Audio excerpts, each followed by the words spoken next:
continue, would it be good to let everybody do a 1 second intro who he is, so we have understanding who's at the table. So starting from the top, Marcus, can you please introduce yourself? It's Flotten from Combitech or Navelink, head of the IT department at Navelink. Okay, thank you. Raymond? You are still muted. Hello all, I'm Raymond. I'm a policymaker in the Port of Rotterdam Authority and a colleague of Ben. Thank you. Dimitri? Dimitri Rostopchin, we are also responsible for ship traffic control solutions and also representative of Garso in Navelink. Thank you. Michael? Morning. Michael Olofsson at Combitech and Navelink. Thank you. Mees? Yes, good afternoon all. Mees van der Wiel from Port Base, the port community system for the Dutch seaports. Thank you. Sjoerd? Sjoerd Jager, Port of Rotterdam, digital business development and working together with Ben on port optimization in Rotterdam. Thank you. Richard?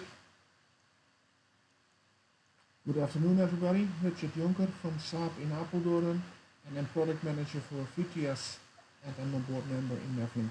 Thank you. Thank you. Anders? Anders Wendel, head of Navelink, and has my base in the Combitech and the governance organization of Navelink. Come back to that later. Thank you. Pim? My name is Pim Verkerk, Director of Engineering for Port Exchange, currently involved in the rollout of port optimization in the Port of Rotterdam. Thank you. Oscar? Oscar van Veen, Digital Innovation Lab, working on connected logistics, smart infra and autonomous, and also energy transition. Thank you. Herman? Yes, Harm van Dorsen, Port of Rotterdam, colleague of Ben, and working on the future of the festival services. Thank you. Anders, the floor is yours. Thank you very much. Marcus, will you please present the first slide? Yes, 1 second here.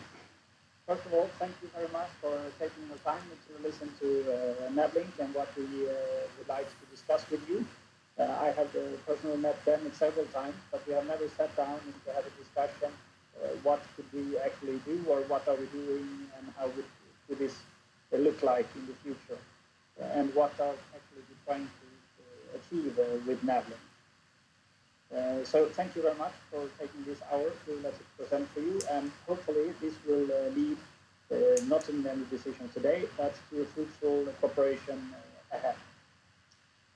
Navelink, at the hand, we are a non-profit industrial consortium, and I will go through all what we are doing and how this has proceeded and the background, etc. Next slide, please.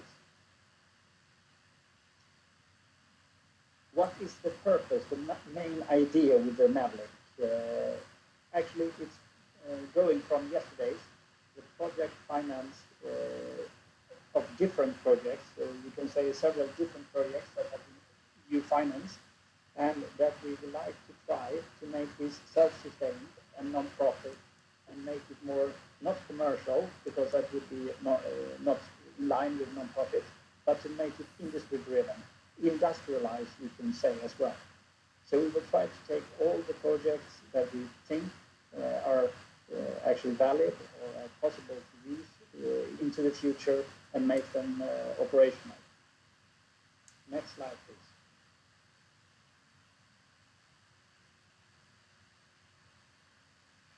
As you may well know, we are part of the MCC consortium, and we are using a type of MCP instance to set up our infrastructure.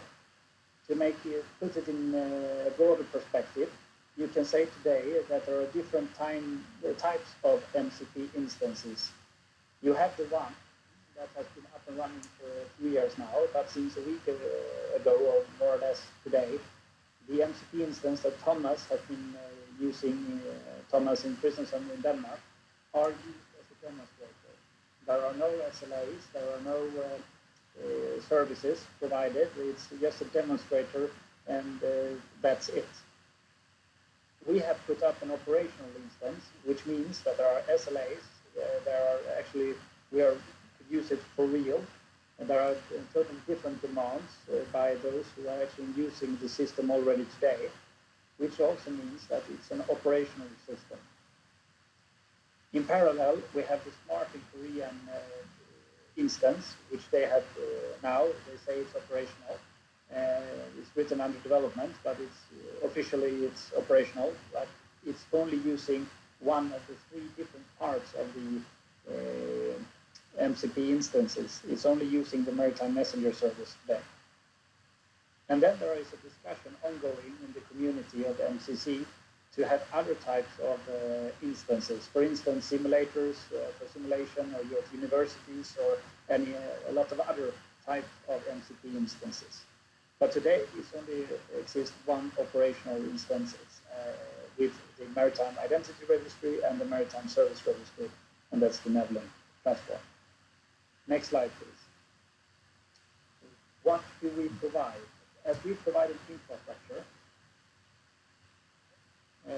you can say, and you see it on the left side of the picture right now, that what we provide is a trusted community. Normally I use the resemblance with the iPhone and the App Store. If you have an iPhone today, you need to log into the App Store, and to be able to log into the App Store, you need to have an identity. What we provide in the navelink system is that everyone who are enrolled, all organizations enrolled, are trusted. That means we have a PKI system and everything, and to be allowed to be in the identity registry and also allowed to exchange information, you need to be trusted. Next, or you can press the button, Marcus, please.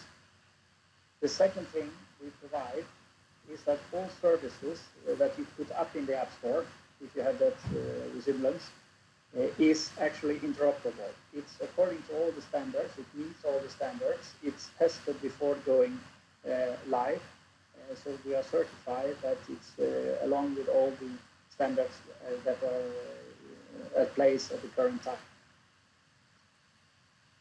Next slide, or next step, please.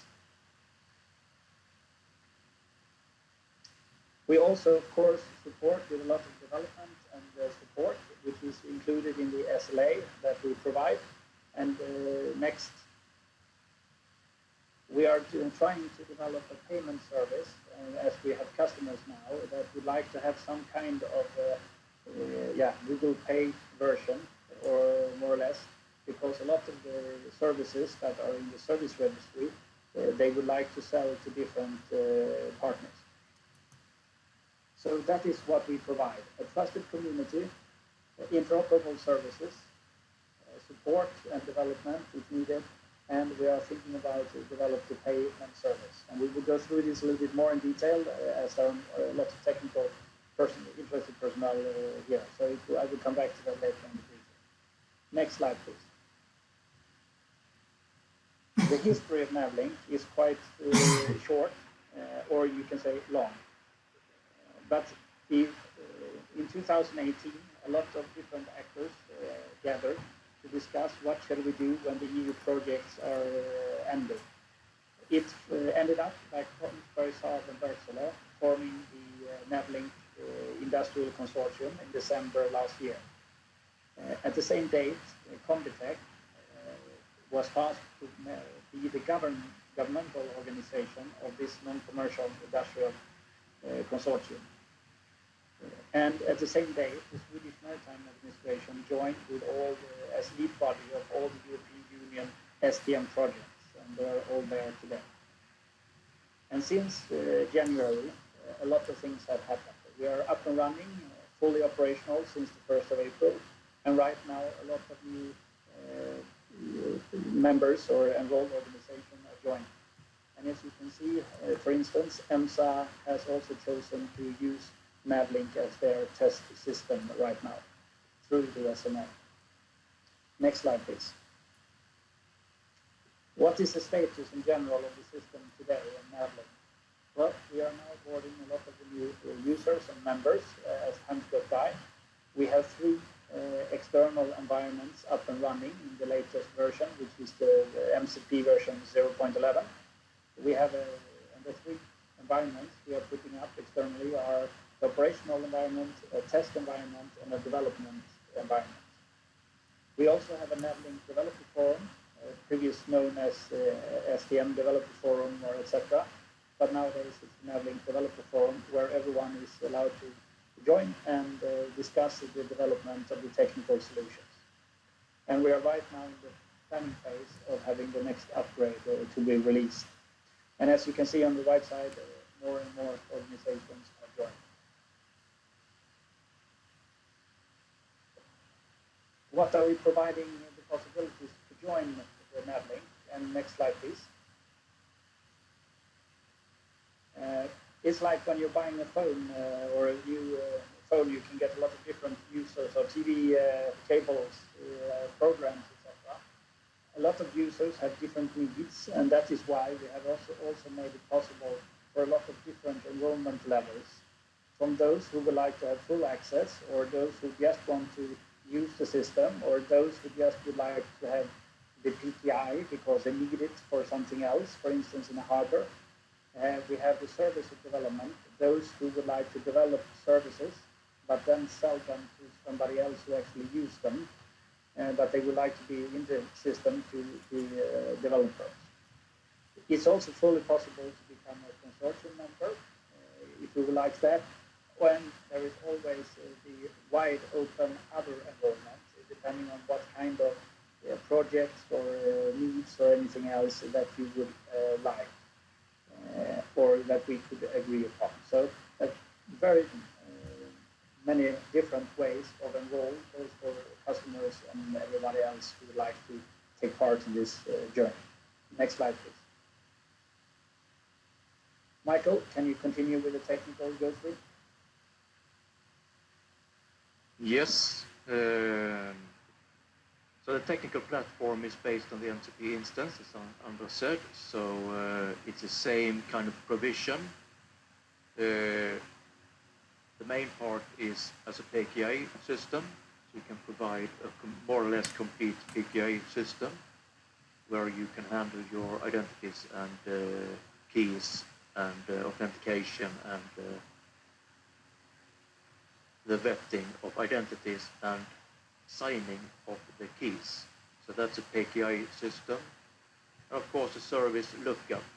So you can exchange information of your services like a marketplace. You can share services, expose them, search for them, and make a lookup. As for technical provision, there is the web portal for manual administration. And there is also REST API for business-to-business communications. You can make your own applications, get access to the navelink environment, make authentication, make the administration if you like. So it's designed to be interacting with other systems. If it is your port community systems, or it's a vessel, or it's other systems. The main part is you can access the PKI system business to business as well as the user interface. Then we take the next. Somebody raising their hands. Yes. Yes, Harman here. I had this morning a discussion or a meeting with Jan-Olof Rotzet about the connectivity, and they are trying to get connectivity with PDES, and authentication with PDES gave a lot of problems with broadband. This is what I understand from this connection, you need a kind of 4G connection to get all data arranged, or how is this technically the connection created with the network between the ship and shore? The ship and shore this depends on where the ship are, but in case of navelink, you must require access to internet. So somehow the ship, either it uses the 4G or satellite or other means of communication, but it needs access to internet in order to authenticate your identity. So currently we just have this internet connectivity enabling. Yeah, because that's one of the main questions, of course, when you do not have internet links, but you would like to communicate otherwise via VHF or other VDES systems. Yeah, then you need some kind of roaming device at shore as well to translate it into an internet connection today. And that is why Fernela, for instance, is one of the actors who has actually joined us to be able to discuss this and forum and to see what will happen.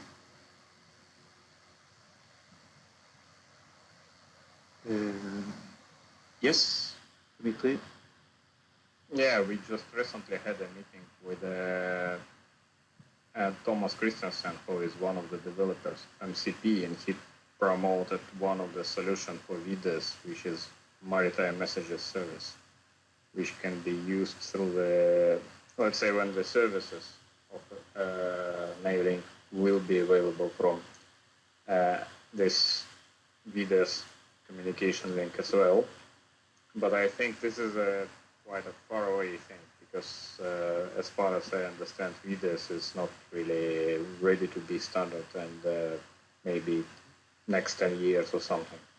So far we more rely on the broadband connection, which basically have already 90% of all ships in the sea.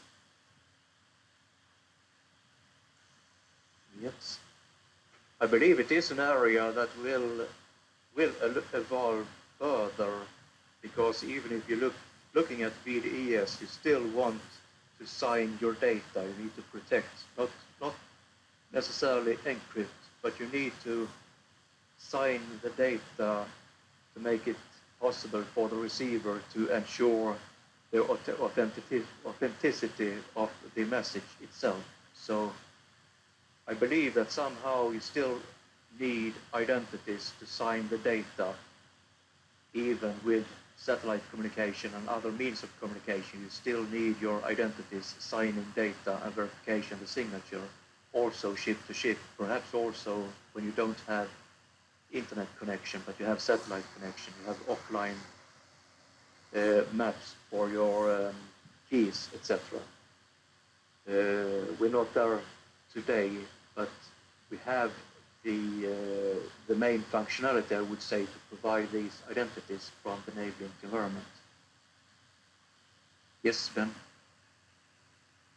The experience so far when you approach, for example, the waters of Singapore or New York, you can indeed use by broadband any internet application.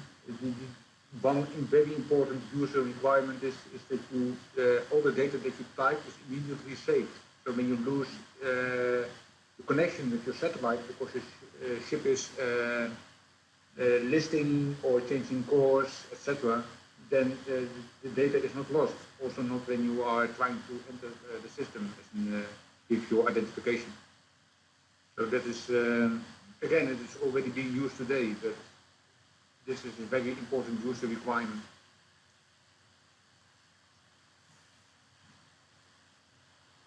Yeah. I think we take the next slide.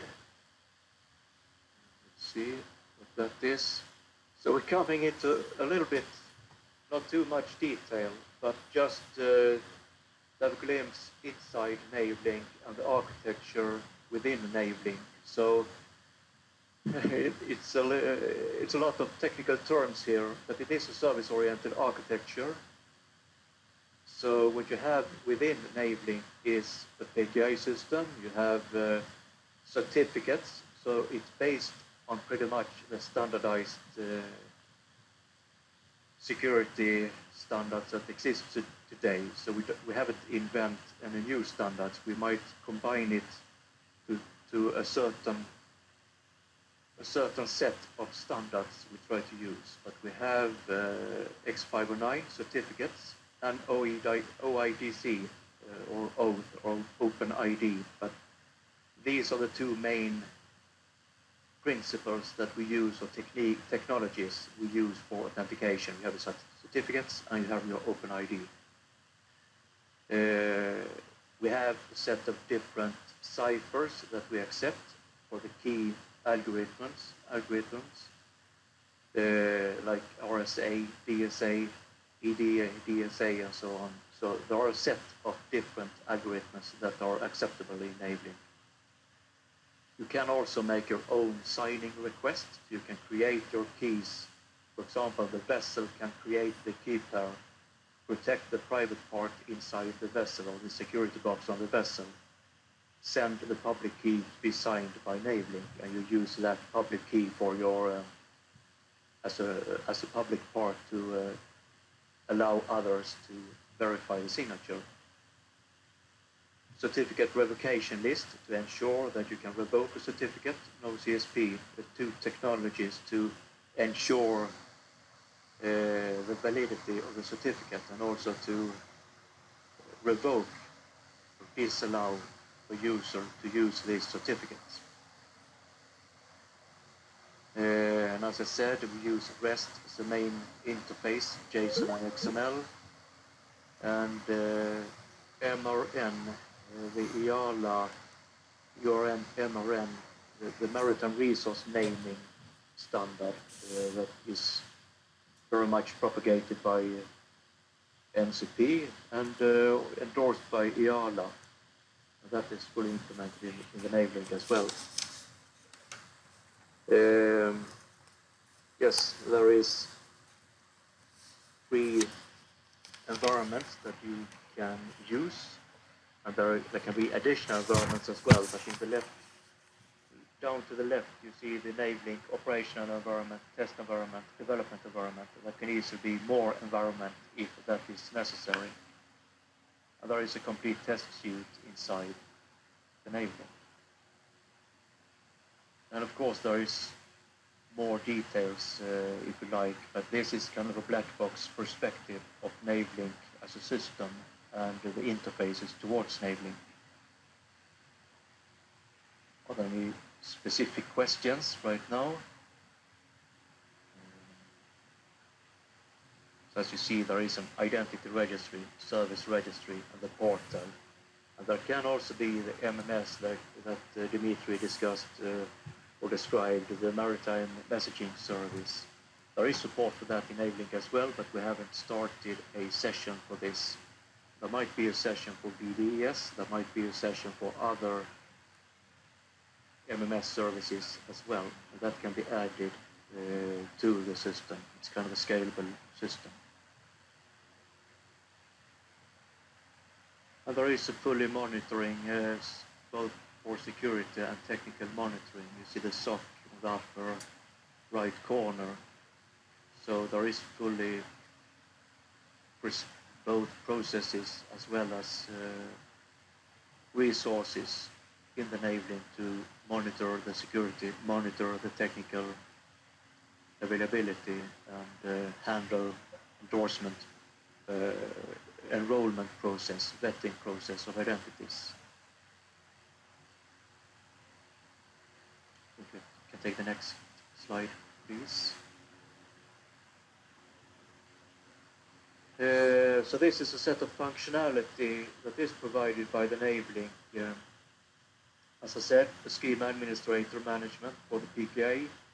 We handle the root certificate and the signing of certificates. We can also create the private and public key pair.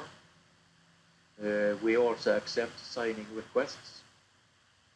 We handle the vetting procedures to ensure authenticity of organizations, the vetting of organization when enrolling navelink. So this is a procedure that everyone needs to go through to ensure that the identity stored in navelink is the actual identity of the organization. And in that process we also assign MRN identities. There's a web portal for users, REST API for machine interaction, alignment to ongoing standards such as SECOM and other standards on board the ship. So we are constantly aligned with that work and try to even be one step ahead sometimes, but at least aligned so we know we can test the standards in navelink and MCP, and we also know the standards have increased maturity when it actually becomes a standard. We have tried to use it already now.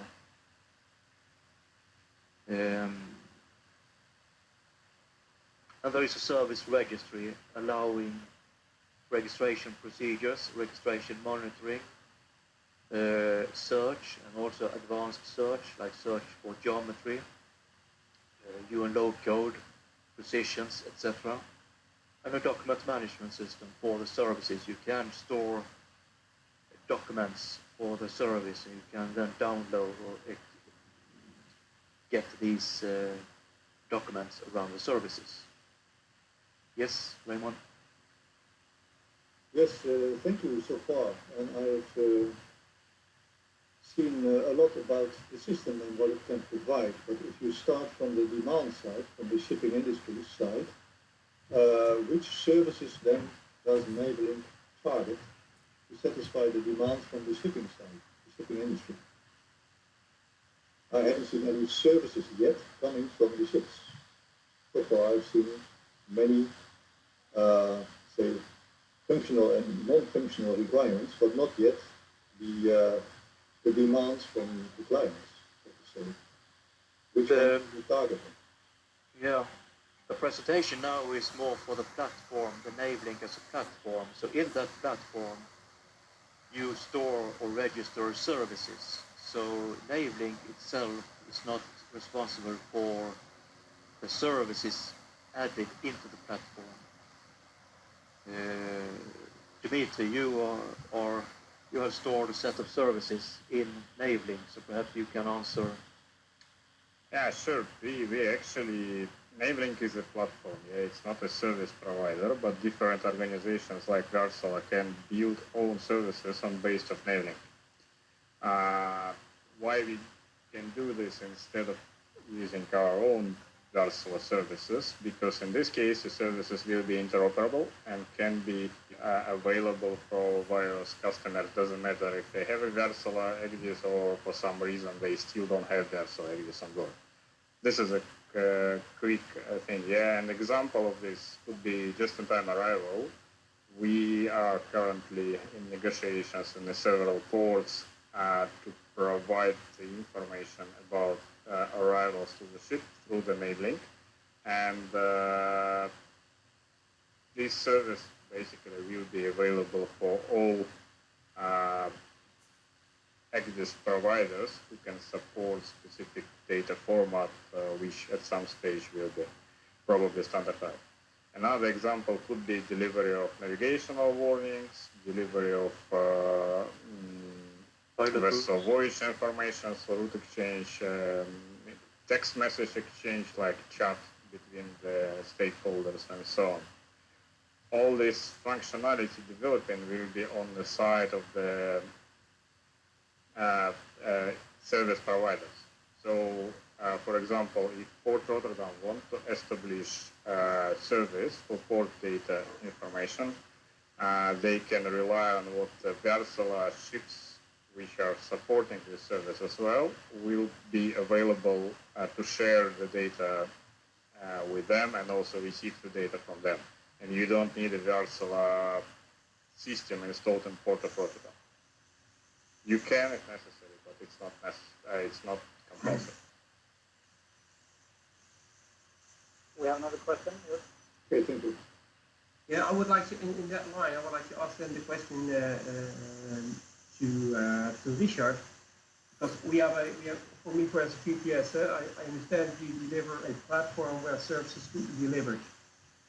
We have a GPS system installed by SAP. So my question to Richard would then be, but it doesn't have to be in this meeting here, but what services are likely when you know our vision on the future of traffic service would be useful in sharing routes, in sharing information on the ships. I think that's where it's could benefit as well our port call optimization process and as well our VPS process. Yeah, correct. So if you, as soon as you share routes between ships and shore, you can also optimize the VPS operation. And that's one of the things we're doing.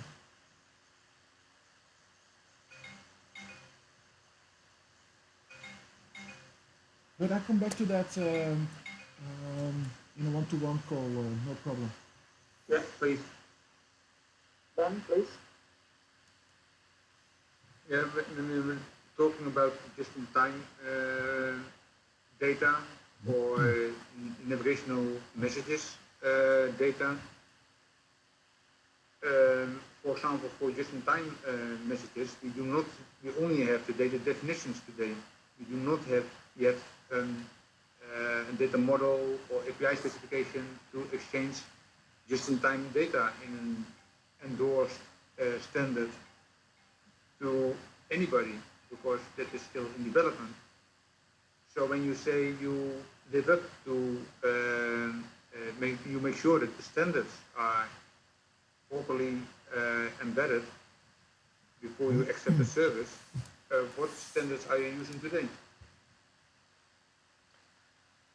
So today we have, if you look at the original service or one set of services based on the STM project that is using the RTZ and S124.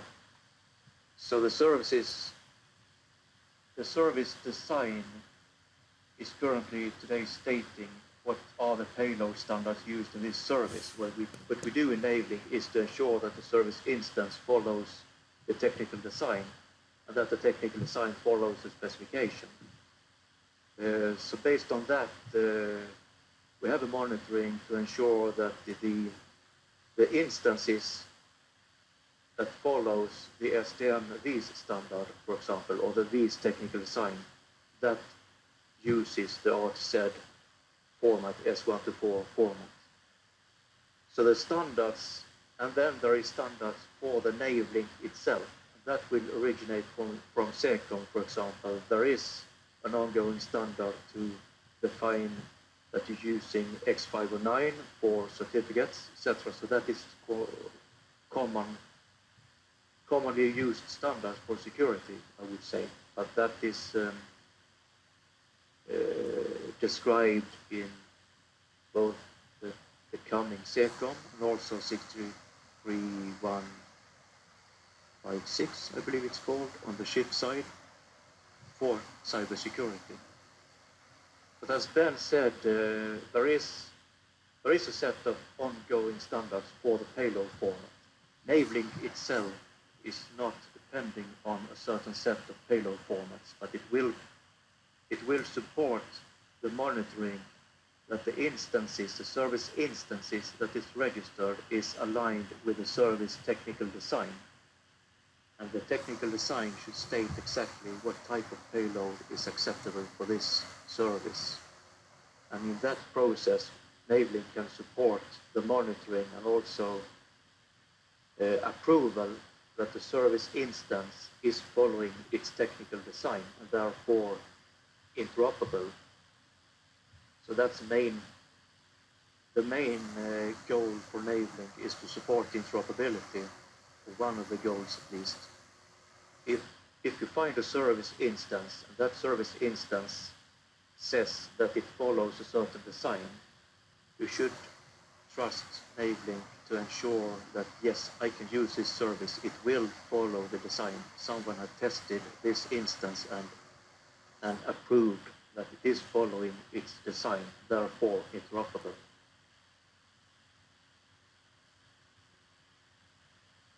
Does that make sense? Yeah. Just sorry. Probably most of the things Mikael already mentioned it, that Navelink is a transport for the data, and the good thing here is that Navelink is not really depending what kind of data is in and what kind of format we will choose. So Ben, as you remember, we had discussions that we don't want to wait until the standard will be finally published, but we would like to have some of the pilot projects already now, and we are happy to use some existing formats pre-agreed, and at a stage when it will be mature enough, we will be easily switching to the new, let's say, XML scheme.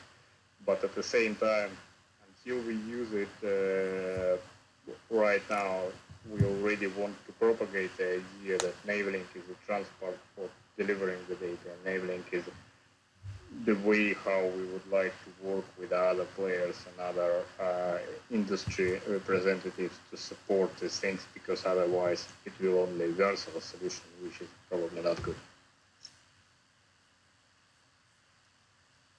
Thank you. Michael, can you continue? Yes, I can complement with one thing, that there is an IALA documentation guideline for services.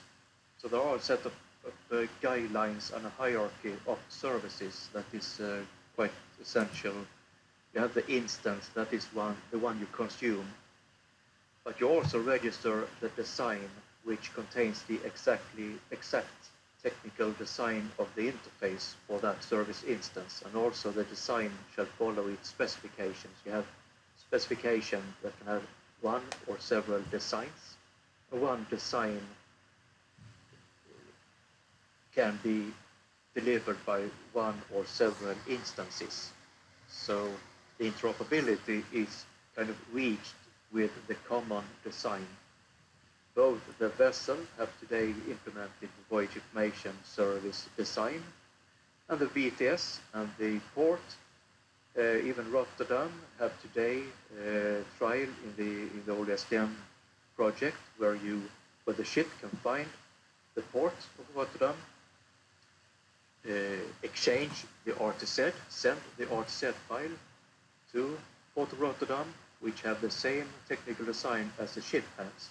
You can exchange the same payload format, and the interoperability is kind of guaranteed that you both implement the same technical design.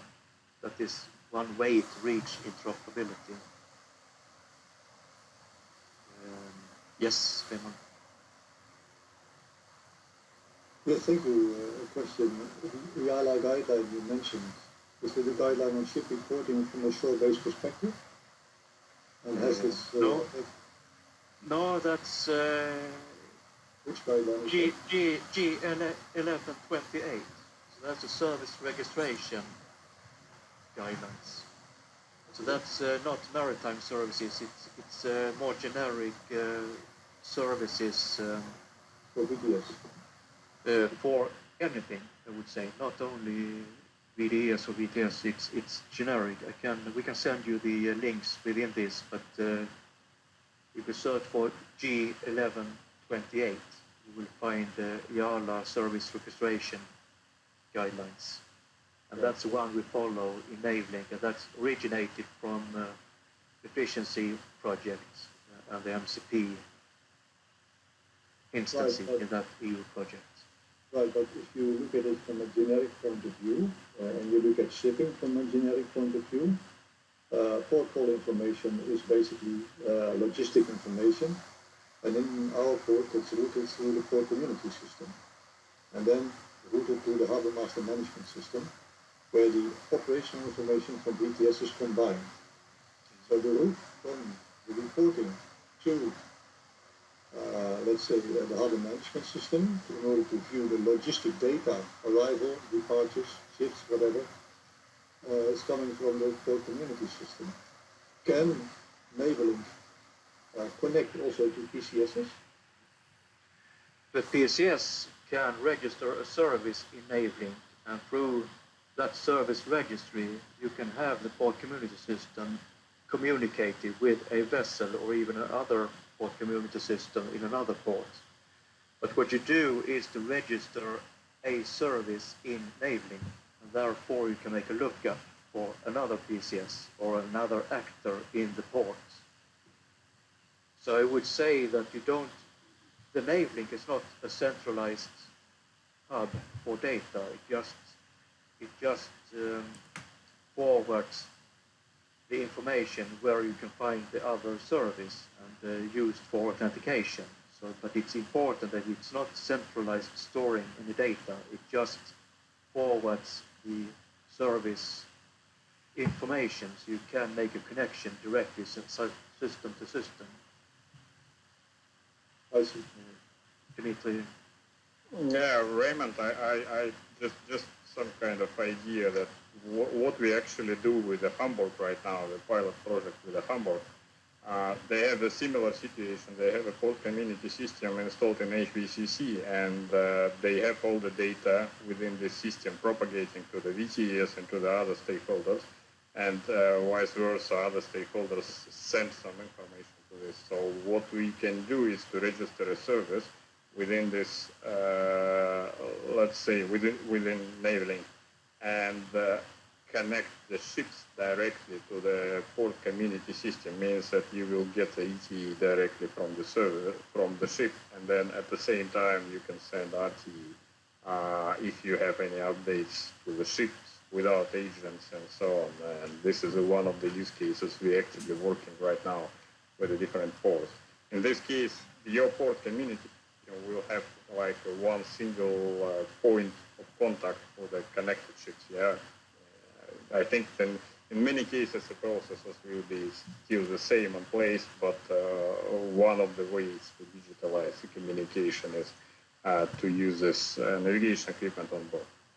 If you are interested, you can contact with me directly after, and I can give you more information on what was done on Hamburg. Next slide, I think, Michael, if you can move on, I think that also connects to what we are discussing now. Yes, there is what I call security domains at least, but you can look at one navelink environment with one root certificate as one security domain. So if you look at what we have today, we have an operational environment. We now get identities for the vessels, for the PTS, for the port, for all the services, route optimization service and so on, pilot route service, navigation warnings, within one security domain. That means that a ship can then connect to any other identity or system within the same security domain. But you can also separate into subdomains, if you like. If you want to have a separate security domain in one port, you can have, in this case, it's kind of, you have the port community system within the main security domain, so the ship can access the port. But you can also ensure by the security domain that the ship cannot access into other subsystems within the port if you don't want to. You can make a sub-security domain within the port and then connect to the global security domain. And this is kind of scalable. We have discussions ongoing how this can be done in a worldwide situation, where you might want to separate the world into different security domains for some reason, but you still want some kind of transparency between, or trust between the security domains, but not necessarily complete trust. So this is something we look at into the future, how we can handle this in a secure manner. But it is possible already today to have these kind of different security domains. So that's something. It might be, for example, if you want it inside a port, protecting your subsystems, and then select which systems and which services do I want to expose to the wild world, to the ships, for example, or other ports, or other service providers supporting the port.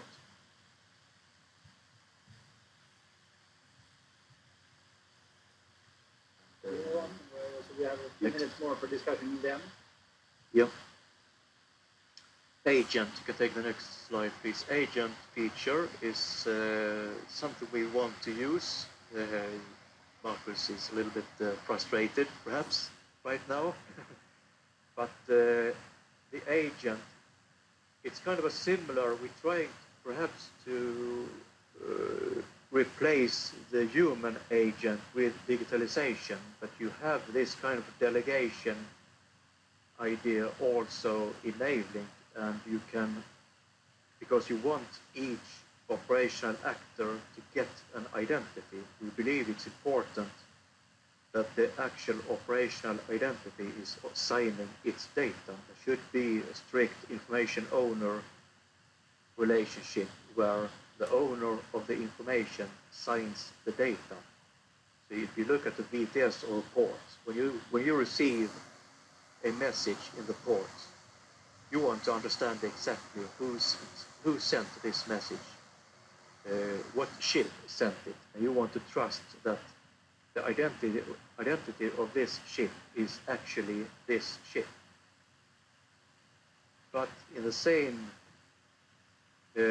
way as perhaps the human agent has done or are doing, is you want somebody to represent this ship or this actor. So there is this functionality also enabling where you can have one organization acting on behalf of another organization. One situation is where you have, like you, Vaxla, have more knowledge and technical knowledge of the equipment and handle the administration on behalf of your customers where you put the equipment on, for example. But this is a way to retain the operational identities, but still handle the technical administration in a practical way. So this is the agent feature. We have this in the navelink today as well, also meaning that you can have one port authorization or one organization in the port acting on behalf of all the other organizations in certain contexts. Otherwise, it may become a lot of administration and handling of these identities, depending on how you divide the security domain and how you divide the organization and the services within each organization and so on. It's a hierarchy of identities that need to be maintained. And one way to maintain it in a more practical way is to use the agent feature. Yes, I think we can go on. I think we can send the slide so we have a few minutes on the end to discuss. Now we have had this very good discussions during the meeting. So I think we can move to the last page actually directly. Sorry, one more back, please. Thank you. So to summarize our briefing and why should we continue the discussion? And I think a few of the bullets. There are many more, of course, but we have tried to write them down on this slide. First of all, I think we are both in the edge of actually developing things, and we would like both to be part of shaping the future of this community. In navelink, we have many of the leading manufacturers, both in the governance board, but also joining up more or less to be part of this more operational environment and the MCP demonstrator. Everything just in order to take this to the next step, to actually get it done and not only have a lot of projects, but actually make it operational.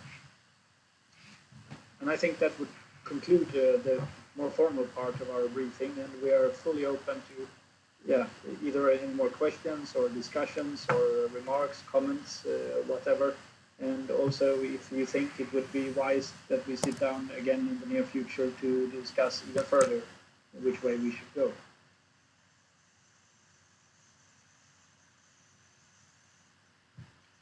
Yes, please. Yeah, well, I would have a question to Ben. What service, because we are developing services for port optimization and as well trying to determine the future of PTS services. What could we develop? Because navelink is a platform, so it's not developing itself. We have developers working on port optimization within our port ourselves. Where could we use our knowledge we are developing for port optimization within our port through the navelink for developing services within the navelink system? Well, Yes, sorry, Ben, you first. well, we are not, as a port, we are not developing so-called standards. We are working together with the IMO and the International Hydrographic Organization. First of all, in this stage, on the data elements, we did recognize that for the technical standards, for the data model, the API specifications, the technical and business requirements, we need a collaboration between the IMO, ISO, and the industry under a work group of ISO/IEC to have a sustainable development of a standard in which we have sufficient faith to invest money. So this kind of development of navelink is a good example to mention under the IMO/ISO. How can those bodies work together with the industry to realize a sustainable standard, because it's funded and maintained by an industry-driven body, but yet it is non-profit and neutral. So that is, in my view, the way forward, because the number one question that you get before, when you submit any paper to any board of directors to implement a standard, and believe me, I have hands-on expertise when it comes to the troubles and the cost involved with implementing an international standard in a local environment. It's enormous cost. So the number one question that you get from the board of directors, how sustainable is this standard before we start spending money? So this whole development with the industry that is already organizing itself in a neutral platform and to seek collaboration with IMO, ISO to ensure implementation. And again, I think that is a much better option than, for example, IALA, because they are not, those are not compulsory standards, and they're only related to PTS. So, yeah, again, I welcome this development. And what you can do, if you would like to develop it, and you make it more a test bed or the development bed part, is that the service you provide today, if you put it in navelink, and it could be used by all those chips that are actually inside navelink, you will also have a test bed there to see that it actually works. And there is also not only chips, there are other ports, etc., and DPS system. So that would be a kind of way of seeing to make it more, industrialized and to make it operational. Dimitri, please go ahead. Yeah, I can give example for Harman. Actually, your project, which is about exchanging the data between the ship and shore through the detection of small objects, and what you mentioned it recently on VTS committee, I think it could be one of the services built on top of navelink infrastructure, where you provide the service for the ships registered in navelink to exchange this data via secure and clear way. The only thing you need is to develop the format on, for delivery of this data and register this service in navelink and connect the ship equipment manufacturer same way. It's just an obvious example we just came into. No, that was on my mind. The way that when we deliver our our image, our traffic image via kind of link, the link is always the question for the connectivity. That's one of the questions we're trying to solve. And that's where Orwell, VDES, standard side, Orwell, other links might be solutions.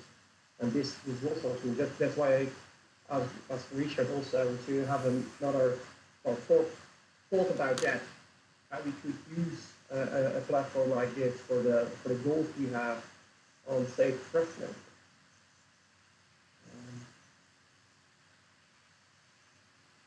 But it's good to understand that navelink is not the development party itself, that navelink is an enabler of connectivity with authentication. I think that's important. So it's a secure area where you could share services and information.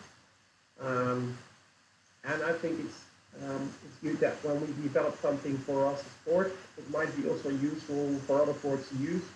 So it's that we could develop together with other ports within our port networks about future services delivered by platforms like navelink. Yeah, I think you summarized it perfectly, and that's how also we see it. We are the enabler, and you are the developer, and we can connect you to the others and make that happen. Yeah, and that's the question. If we are the developer, we are a port authority, yeah, we are developing, but I think that's also internally the port authority, the big question: are we a developer to create services which could be used worldwide, or are we a developer for our own safety within our port area? And that's a gray area.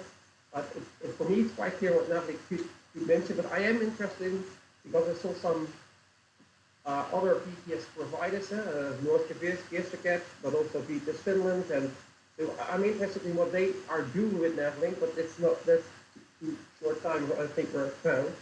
It might be interesting on that topic to get a little bit more specific for me on the PTS services already done within the navelink. Then maybe we have a topic for the next meeting if we agree, because we asked for 1 hour of your time, and the hour has passed with a lot of questions and everything. So if we try to summarize, is it vital, or is it possible, or do you think it's a good idea that we meet again, think about this, and meet again in the near future to further discussions? And if you have questions, we can prepare them until the next meeting.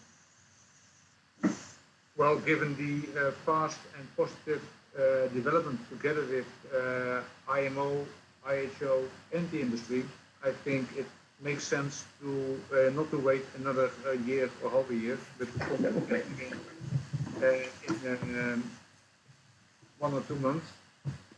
So, shall I send around some proposal please? That's good for us. There's a hand up, I can see. Raymond? Well, thank you. Yes, well, if I may, what I would like is to study the material and the content that we have just talked about in the documents related to it. Discuss this also with our colleagues within the Port of Rotterdam before taking a point of view with regard to participation or use of navelink or not. So that's my need, is to discuss this also internally with my colleagues. And if this can be arranged before the next meeting, no problem. Then we continue in the next meeting. But so far, I can't yet take a point of view with regard to whether or not navelink could be of benefit to the Port of Rotterdam at the moment, because there are many more discussions going on. And we need some time to disseminate all the information to the other stakeholders involved in our discussions. The big issue is, of course, that we are heavily involved in trying to guide IMO FAL with regard to all these operational data from shipping on one hand. On the other hand, Harman also needs to continue with the approach of providing additional services to the vessel traffic services that are already established for a long time, because there's a need from the shipping industry to get more interaction with the PTS for efficiency purposes. We have some discussions to bring together and have some discussions also amongst ourselves. What is the prospect of navelink for us, and how can we then continue fruitful discussions with you all? But that's my point. Thank you. For the sake of good order, we are not organizing a next meeting to reach an agreement or whatever to sign a proposal. We are linking up because we have this development under the International Task Force Port Optimization, and I've been asked to invite some of the Port of Rotterdam colleagues to be part of this presentation. So again, this is not about reaching an agreement with Port of Rotterdam. So that is, of course, a separate that needs a decision-taking process, which is separate. But indeed, it is 1404. May I thank navelink for your presentation, and we will come back to you with some proposal dates. Thank you. Thank you, and we will send the presentation to you as well, so you can spread it among you. Thank you very much. Thanks, everybody. Have a good day. Thank you very much. Thank you. Bye. Thank you. Bye-bye. Bye-bye. Bye.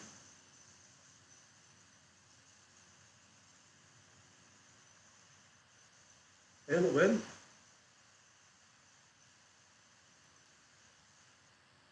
We zijn nog met z'n tweeën over Harmen. Ik moet